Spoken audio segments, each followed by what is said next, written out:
কখনো বা মেঘ, কখনো বারুদ, কিছু ঋণ থেকে যায়, হয় না তো শোধ। সুখ পাখি উড়ে এসে বাঁধে যে বাসা, কেউ হাসে কেউ কাঁদে কেউ খেলে পাশা। কত কি রয়ে যায় গোপনে, আশা নিরাশা এ জীবনে। চলে ভাঙা ঘোড়া, সুখ পাখি ধরা দিয়ে হয় ধরা। সুখ পাখি, সুখ পাখি রে, সুখ পাখি, সুখ পাখি, সুখ পাখি রে।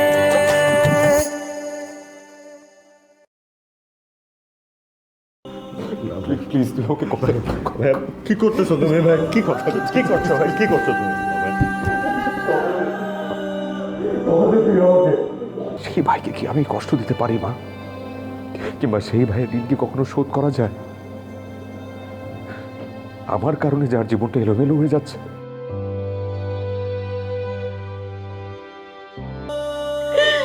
আমাকে ছেড়ে তুই আর কখনো এই বাড়ি থেকে যাবি না বাবা, কখনো যাবি না।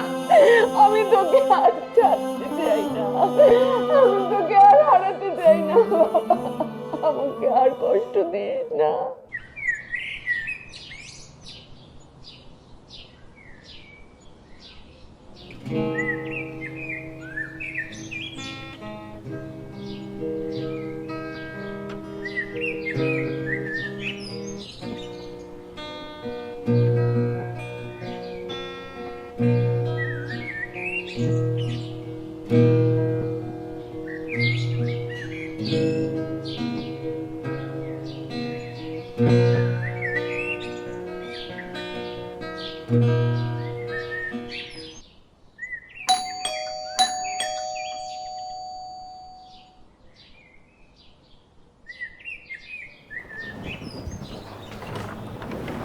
আসসালামু আলাইকুম। হ্যাঁ, ওয়ালাইকুম আসসালাম।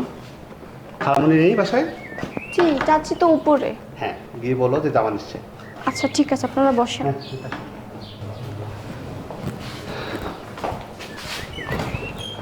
আসসালাম। ওয়ালাইকুম আসসালাম। আমার নাম মানিক। ও আচ্ছা আচ্ছা আচ্ছা, জি ভালো আছেন আপনি? জি, আমি হচ্ছে এই বাড়ির ওই যে ছোট কর্তা, তার ও আচ্ছা আচ্ছা আচ্ছা আচ্ছা, আমি জামান। ও আচ্ছা। আর আপনি? মিনু। হ্যাঁ, আমার ছোট বোন। ও আচ্ছা আচ্ছা, হ্যালো। ওই কোথায় থাকেন আপনারা? এই তো আমরা ধানমন্ডিতে থাকি। কি করেন? আমি বিজনেস করি, আর ও দেশের বাইরে ছিল। ও কোথায় ছিলেন আপনি? জি, পড়াশোনার কারণে খেয়ালে ছিলাম। আসসালামু আলাইকুম খালামণি। মিতা খালামণি। ওয়ালাইকুম সালাম। সালাম করতে হবে না। আচ্ছা, কত বড় হয়ে গেছে দেখো, অনেক দিন পরে তোমাকে দেখলাম। কেমন আছেন আপনি? আছি, আমি ভালো আছি। খালামণি, ছোটন ভাইয়া, খোকন ভাইয়া, ভাবিরা সবাই কোথায়? আছে, ওরা সবাই আছে। ছোটন গেছে স্কুলে, আর খোকন বাসায় আছে। এই নুরানি, ওকে নিয়ে যা খোকনের ঘরে, খোকনের ঘরে গিয়ে গল্প করো। হ্যাঁ ঠিক আছে, আমি ব্যাগটা নিয়ে যাই। আচ্ছা। ভাইয়া। হ্যাঁ ঠিক আছে। জি খালামণি, আপনার শরীর স্বাস্থ্য ভালো আছে না? আচ্ছা, বসো।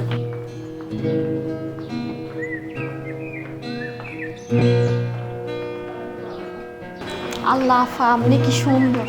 ইস, আমরা মাত্র যদি একটু লম্বা হইতে পারতাম। আচ্ছা, আমি যেটা ভাবতাছি এটা কি সত্যি হইব? কি ভাবছো? মানে আপনি কি আমাকে বড় ভাইজানরা বিয়ে করবেন, আমাকে ভাবি হইবেন?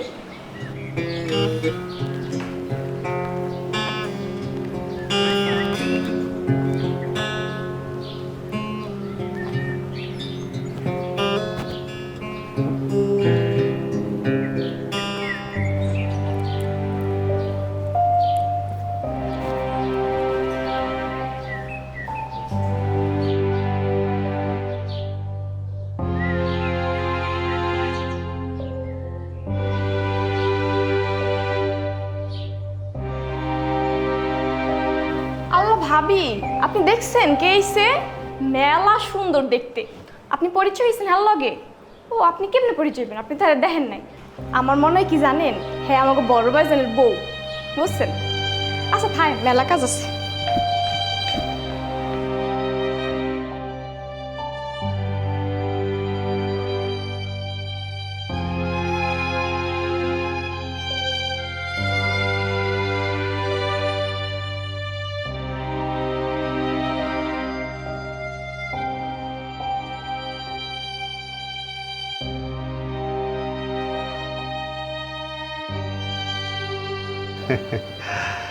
তা খালামণি, কেমন দেখলেন মিতাকে?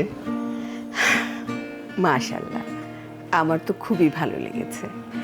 এখন খোকন আর মিতার মধ্যে যদি দুজনেরই পছন্দ হয়ে যায় দুজনকে, তাহলে তো আমাদের আপত্তির আর কোনোই কারণ নেই। জি খালামণি, আমারও একই কথা, আমারও কোনো আপত্তি নেই।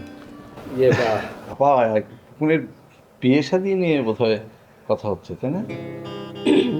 হ্যাঁ, ওই রকমই কিছু একটা। কিন্তু ওই যে কি বলবো, ভাই না ভাতিজা, জি ভাতিজা। মানে ওনারা কি ওই খোকনের ওই ব্যাপারটা? তুমি এটা নিয়ে খুবই চিন্তিত? ও আমার আত্মীয় এবং অনেক স্নেহের একজন। ও আচ্ছা আচ্ছা। আমাদের ব্যাপারে সব কিছু জানে। না মানে আমি বলছিলাম যে ব্যাপারটা তো অনেক সময় হয় না যে দেখা গেলো গতবারের মতো একটা ভুল সিদ্ধান্ত যদি নিয়ে নেন, পরে যদি হঠাৎ করে ওনারা কিছু জানতে পারেন, এটা নিয়ে একটা অনেক সময় হয় না, ঝামেলা হয়ে যায়। ইয়ে মানে হয়েছে কি, খোকনের একটা অতীত ইতিহাস আছে, মানে সেই জিনিসটা হয়তো আপনাদের একটু জানা দরকার ভাবতে। মানিক, তুমি এত উত্তেজিত কেন? হ্যাঁ?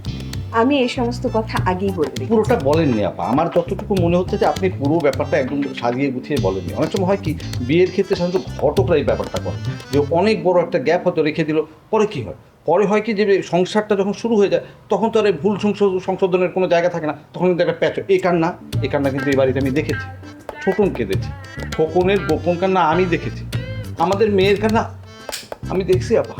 আমার অনেক খারাপ লাগে। আমি চাই না আরেকটা ভাতিজা, আপনার যে বোন মাশাআল্লাহ সুন্দরী, মানে বাইরে পড়াশোনা করেছে, আমি চাই না এই মেয়েটাও এরকম কান্নার মধ্যে পড়ে যায়, একটা খারাপ সিচুয়েশন। এই জন্য মানিক, জি, তোমার এত চিন্তা না করলে। কেন চিন্তা করতে হবে না আপনি? চিন্তার জন্য আমি আছি। না আপা, আপনি যতই বলেন, আপনার বয়স হয়েছে, আমরা বাড়িতে কেন আছি? এতগুলো মানুষ আছে, একটা দায়িত্ব আছে তো আমি যে আমার এত বড় ব্যবসা, ওই যে শান্তিনিকেতনের এত বড় ব্যবসা ছেড়ে আপনার এখানে বসে আছে কেন? এই ফ্যামিলির প্রতি আমার একটা দায়িত্ববোধ আছে। আমার মনে হয় যে আমার দায়িত্ববোধ থেকে আমি কাজটা করেছি আপা। আমার মনে হয় টোটাল ব্যাপারটা ওনাকে বুঝিয়ে বলা উচিত, উনি বোঝা উচিত। হ্যাঁ মানে জি, তোমাকে না একটু অসুস্থ দেখাচ্ছে, আমার মনে হয় তুমি ঘরে গিয়ে একটু বিশ্রাম করো। হ্যাঁ আমাকে অসুস্থ দেখা? হ্যাঁ, এখানে বোঝা যাবে না, তুমি বরং ঘরে যে আয়নাটা আছে ওটাতে দেখো। অসুস্থ লাগছে।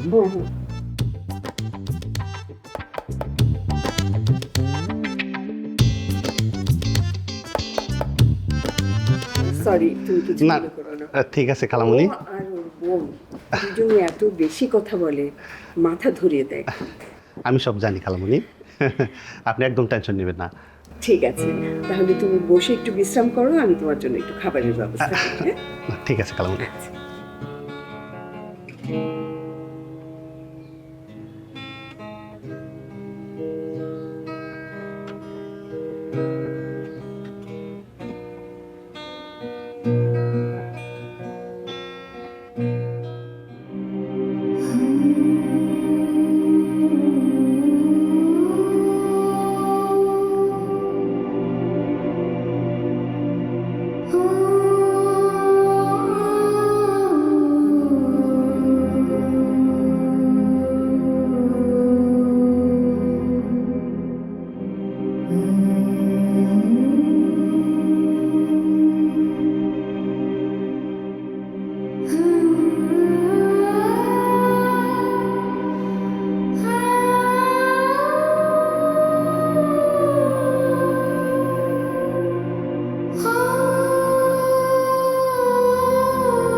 ওয়ালাইকুম আসসালাম। কেমন আছেন? ভালো। নিশ্চয়ই আপনি আমাকে চিনতে পারেননি। না চেনাটাই স্বাভাবিক। 10 বছর পরে আপনাদের বাড়িতে আসলাম, খালামণি বলেছে তাই। আর আপনি নিশ্চয়ই সব কিছু জানেন। আই মিন টু সে, খালামণি নিশ্চয়ই আপনার কোনো কনসার্ন ছাড়া কোনো ডিসিশনে আসেনি, রাইট? বাহ, তুমি তো দেখছি অনেক জানা মানুষ। আশ্চর্য, জানবো না কেন? সব কিছু জেনেই তো প্রেমে পড়েছি, তাই না?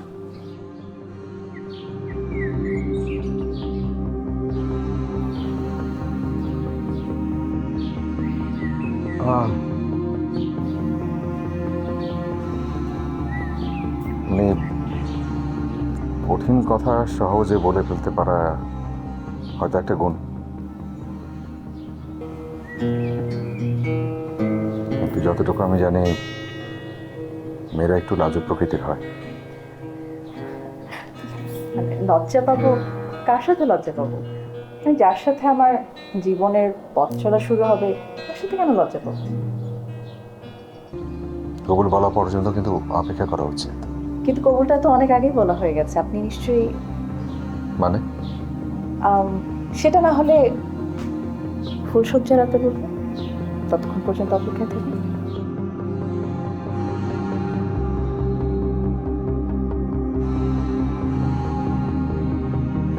জরুরি কাজ আছে আমার, বেরোতে হবে। বসুন।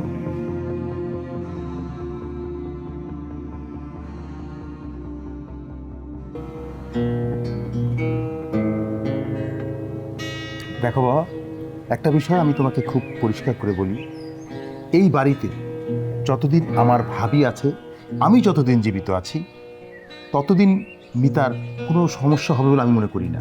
তাছাড়া দেখো, তুমি তো এই বাড়ির ছেলের মতোই, আমাকে চেনো, আমার ভাবিজানকে ভালো করে চেনো। ভাইজান মরার পরে ভাবি যে কত কষ্ট করে সংসারটাকে আগলে রেখেছে সেটা শুধু আমি জানি। দেখো, ভাবি যেটা বলেছে ওটাই ঠিক, এর উপরে আমার কোনো কথা নেই। আমার একটাই কথা, যে মিতা যদি নিজেকে একটু মানিয়ে নিতে পারে তাহলে আমার মনে হয় সব কিছু ঠিক হয়ে যাবে। তুমি একটু জাস্ট মিতাকে একটু মানিয়ে নিতে বলো, যাতে ও একটু বোঝে। কারণ এই সংসারে আসলে আমাকেই দেখছো, আমি এখনও ওই আমার চোখ বুঝলে মায়ের জায়গায় ভাবিকেই দেখি। আজ অবধি আমি ভাবি ছাড়া কিছু চিন্তা করতে পারি না। আমি জানি না আমি কতটুকু সময় বাঁচবো বা আগামীকাল আমার জন্য কি অপেক্ষা করছে। তবে এই সংসারে যতদিন আমি আর ভাবি জীবিত আছি, তখন কোনো সমস্যা আমরা হতে দেব না। এইটুকু তোমাকে আমি আশ্বস্ত করতে চাই। আঙ্কেল, আপনি একদম চিন্তা করবেন না। আমি আমার বোনকে বলেছি, তারপরেও আবারও বলবো। আর খালামণির সাথে এই বিষয়ে আমার কথা হয়েছে। ধন্যবাদ বাবা, খুব আশ্বস্ত করলে। শোনো বাবা, তোমাদের কাছে তো আসলে কোনো কিছুই আমি লুকাইনি। আমি চাই মিতাকে তুমি সব কিছু খুলে বলো, একদম ডিটেইল বলো, হ্যাঁ, যেন পরে কোনো কনফিউশন না থাকে। আর তুমি তো বুঝতেই পারছো এখন খোকনের মানসিক অবস্থাটা কি অবস্থায় আছে। ওর হয়তো স্বাভাবিক হতে কিংবা রেগুলার লাইফে ফিরে চলে আসতে একটু একটু সময় লাগবে। এই সময়টা যেন মিতা ওর সাথ দেয়, হ্যাঁ, সবসময় যেন ওর সাথে থাকে, এইটুকু শুধু তুমি ওকে বুঝিয়ে বলবে।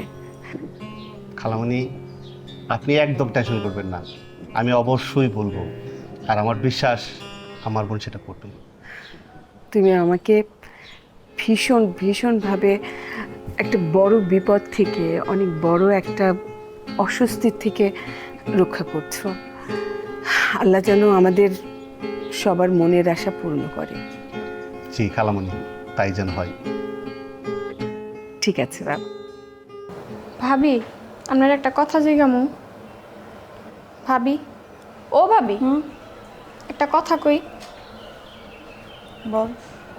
আচ্ছা, বিয়া হইলে কি স্বামী স্ত্রীর মধ্যে ঝগড়া বাজে? না, ঠিক এমন না। কখনো কখনো ঝগড়া হয়, কখনো কখনো হয় না। কেন, তুই বিয়ে শাদী করবি নাকি? বিয়ে শাদি? না বাপু, আমি কোনো পুরুষ মানুষকে বিশ্বাস করি না। যদি মনের মতো একজনের পাই, অবশ্য কোনো পুরুষ মানুষের বিশ্বাস করি না। প্রেম করিস না? না, আমি ওইসব প্রেম পিটিতির মধ্যে নেই। বাবা, যা দেখি বিয়া করার শখ আমার নেই।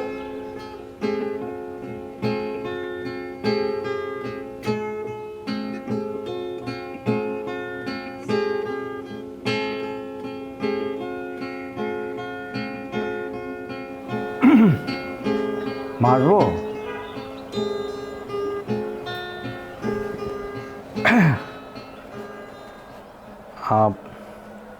বসবো?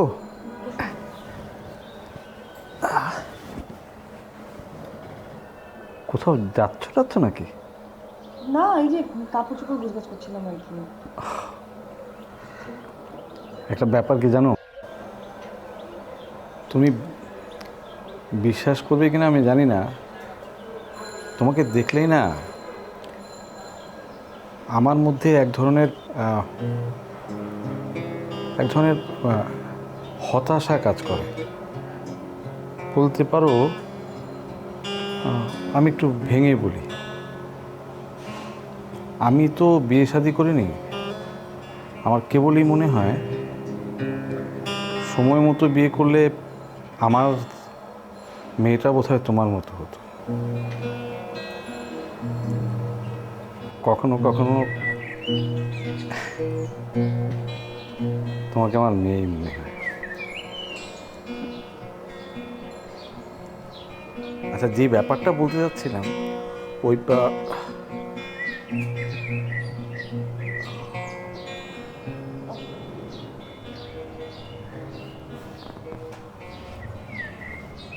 আসলে হয়েছে কি, সব কথা তো আর সবার সামনে বলা যায় না।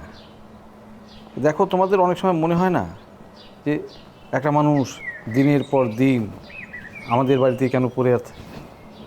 আমি কিন্তু পড়ে আছি আসলে ভালোবাসাটা।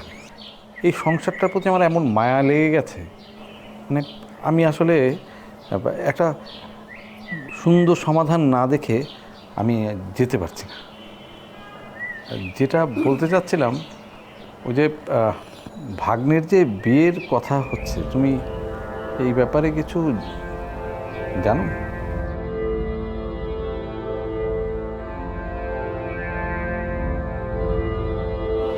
ভাগ্নের যে বিয়ের কথাবার্তা চলছে, নিশ্চয়ই শুনেছ। মানে শোনার তো কথা। আমি আসলে জানতে চাচ্ছিলাম যে তোমার এই ব্যাপারে ওই যে মানে তোমার ওপিনিয়ন, মানে মতামতটা আমি একটু। এখানে আমার মতামতের তো কোনো প্রশ্ন আসে না মনে। আমার মতামতের কি আছে?